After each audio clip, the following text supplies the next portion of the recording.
اینقص الدین وانا حی، دین میں نقصان آ جائے اور میرے زندگی میں زندہ ہو اور دین میں کوئی نقصان کرے، یہ وہ تاریخی الفاظ ہے، یہ وہ غیرت مند الفاظ ہے جو حضرت ابوبکر صدیق نے ادا کی۔ جب نبی کریم صلی اللہ علیہ وسلم وفات پائے اور حضرت ابوبکر صدیق خلیفہ بنے تو بہت سارے لوگوں نے سمجھا کہ شاید دین ختم ہو گیا، اس لیے لوگوں نے زکوٰۃ سے بھی انکار شروع کیا، لوگوں نے دین سے بھی انکار شروع کیا، بہت سارے لوگ مرتد ہو گئے۔ ارتد من العرب، عرب کے بہت سارے لوگ مرتد ہو گئے۔ لوگوں نے نبوت کا بھی، بہت سارے لوگوں نے نبوت کی دعوی کی، حتیٰ کہ ایک عورت نے بھی دعویٰ کیا کہ میں بھی نبی ہوں، اور مسلمہ کذاب کا بھی فتنہ موجود تھا۔ تو ان حالات میں ابوبکر صدیق نے یہ الفاظ ادا کی کہ دین میں نقصان آ جائے اور میں زندہ ہوں۔ اور پھر انہوں نے کہا کہ ان تمام فتنوں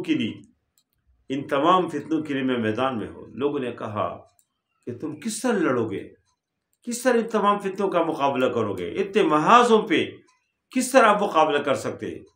حتیٰ کہ عمر فاروق رضی اللہ عنہ تشریف لائے اور ان سے بھی حضرت ابوبکر صدیق نے کہا کہ جبار فی الجاہلیت و خورم فی الاسلام، تم تو جاہلیت میں بہت سخت تھے، اسلام میں نرم ہو گئے۔ تو حضرت عمر فاروق رضی اللہ فرماتے ہیں کہ میں سمجھا، میرے دل میں اللہ نے بات ڈال دی کہ انشرح اللہ صدر ابوبکر للقتال، کہ ابوبکر صدیق کے دل کو اور سینے کو اللہ نے اس دین کی غلبی کے لیے اللہ نے کھول دی۔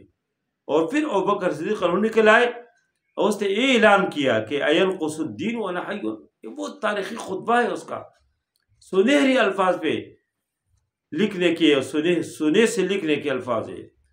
اور اس موقع پہ پھر ابوبکر صدیق نے کہا کہ واللہ لو منعونی قالا لقاتلتہم، جو اگر زکوٰۃ میں مجھ سے بکری کے پاؤں کی جو رسی بھی منع کی، ان کے خلاف بھی لڑوں گا۔ واللہ لأقاتلن من فرق بین الصلاۃ والزکاۃ، اللہ کی قسم ان لوگوں کے خلاف بھی لڑوں گا جو زکوٰۃ اور نماز میں فرق کرتے ہیں، نماز کو تو فرض سمجھتے ہیں اور زکوٰۃ کو فرض ہی نہیں سمجھے، ان کے خلاف لڑوں گا۔ اور جنہوں نے ارتداد کیا تھا، مرتد ہو گئے تھے، ان کے خلاف، اور خاص کر جنہوں نے نبوت کا اعلان کیا تھا، مسلمہ کذاب کا بہت بڑا فتنہ موجود تھا، کوئی معمولی فتنہ نہیں تھا یہ ان کے پاس پوری طرح لشکر موجود، کوئی 70,000 سے زائد لوگ فوجی ان کے پاس موجود تھے۔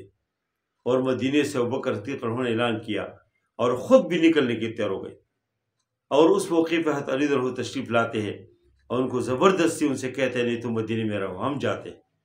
پھر ابوبکر صدیق نے اعلان کیا کہ کوئی مدینے میں رہ نہ جائے، سب جائے۔ یعنی یہ اتنی اہم عقیدہ ہے، عقیدہ ختم نبوت، کہ ابوبکر صدیق نے پوری لشکر کے ساتھ تیاری کر کے اس کو بھیج دی۔ اور اس جنگ میں تقریباً کوئی 1200 صحابہ کرام شہید ہو گئے، اس میں کوئی 600 تقریباً حفاظ تھے، اور انہوں نے جا کے مسلمہ کذاب کی جو فتنہ تھا اس کے سرکوبی کی۔ تو آج کوئی ہے جو یہ کہے کہ اینقص الدین وانا حی؟ آج کل جو قادیانیوں کا فتنہ ہے، آج کل جو اسلام کے خلاف مختلف سازش ہے، اس میں کوئی ہے جو یہ کہے کہ میری زندگی میں کس طرح کوئی فتنہ سر اٹھا سکتے ہے؟ کسی پارٹی کے سربراہ ہے کہ وہ کہے کہ میں ہوں، میری پارٹی ہے، میری جماعت ہے، کس طرح کوئی اسلام کے خلاف سازش کر سکتے ہیں؟ کوئی حکومتی عہدیدار، کوئی صدر، کوئی وزیر اعظم، کوئی چیف جسٹس، کوئی اور اہم ذمہ داری کے اوپر کوئی ہو، وہ یہ اس طرح کی جرأت مند اعلان کیا ان کے ذمہ دار نہیں بنتے کہ وہ یہ کہے کہ ہم موجود ہوں اور کوئی اسلام کے خلاف کوئی فتنہ آ جائے؟ کیسے ہو سکتے ہیں؟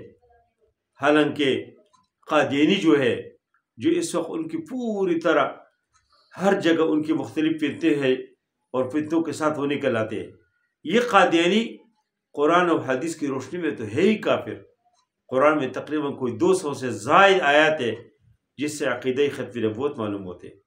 ما کان محمد ابا احد من رجالکم ولکن رسول اللہ وخاتم النبیین، یہ نبی خاتم النبیین ہے، نبی کریم صلی اللہ علیہ وسلم آخری نبی ہے۔ اس سے اللہ نے نبوت کا سلسلہ ختم کیا. یہ امت آخری امت ہے، اس سے دیگر امتوں کو اللہ نے ختم کی. اور یہ قرآن آخری کتاب ہے، اس کے ذریعے سے اللہ نے تمام آسمانی کتابوں کو ختم کیا.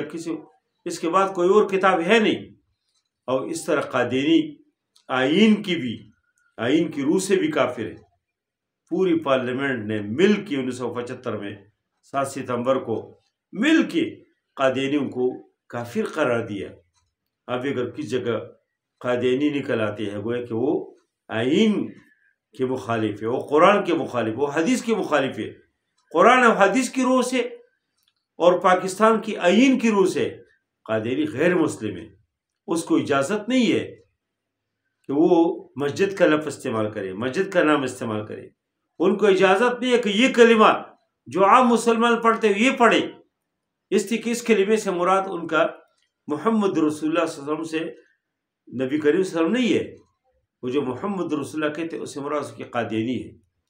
اس طرح دین کے جو شاعر ہے اس کو استعمال نہیں کر سکتے. آئین نے، پاکستان کے آئین نے اس کو پابندی لگائی. لیکن افسوس کہ وہ لوگ اس قرآن کے اندر بھی تحریف کرتے اور قرآن کو غلط کر کے اس کے اندر تحریف کر کے مختلف ملکوں میں بیچتے ہیں اور مسلمانوں کو دھوکے دیتے.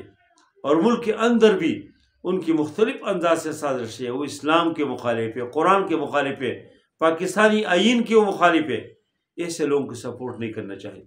تو ان حالات میں ہر مسلمان کی ذمہ داری ہے کہ حضرت ابوبکر صدیق رضی اللہ عنہ کی سنت کو ادا کرے اور یہ کہے کہ ینقص الدین وانا حی، میری زندگی میں میں زندہ ہوں اور دین میں نقصان آ جائے، یہ کیسے ہو سکتے؟ اس لیے ہمارے لیے نمونہ حضرت ابوبکر صدیق رضی اللہ عنہ ہے، ہمارے لیے نمونہ حضرت عمر فاروق رضی اللہ عنہ ہے، ہمارے لیے نمونہ حضرت عثمان غنی رضی اللہ عنہ ہے، ہمارے لیے نمونہ حضرت علی رضی اللہ عنہ ہے، ہمارے لیے تمام صحابہ نمونہ ہے، ہمارے لیے امہات المومنین نمونہ ہے، ہمارے لیے اہل بیت نمونہ ہے. ان کو نمونہ بنائے، ہر لحاظ سے اسلام اور دین کی روشنی میں آ جائے، دین کو پھیلائے اور دین اور اسلام کے خلاف جتنی سازشیں ہیں، فتنے ہیں، ان فتنوں سے لوگوں کو باخبر بھی رکھے اور ان کی فتنوں کے مقابلے کے لیے ہم تیار ہو جائے. وصلی اللہ تعالی علی خیر خلقہ محمد و علیہ وسلم.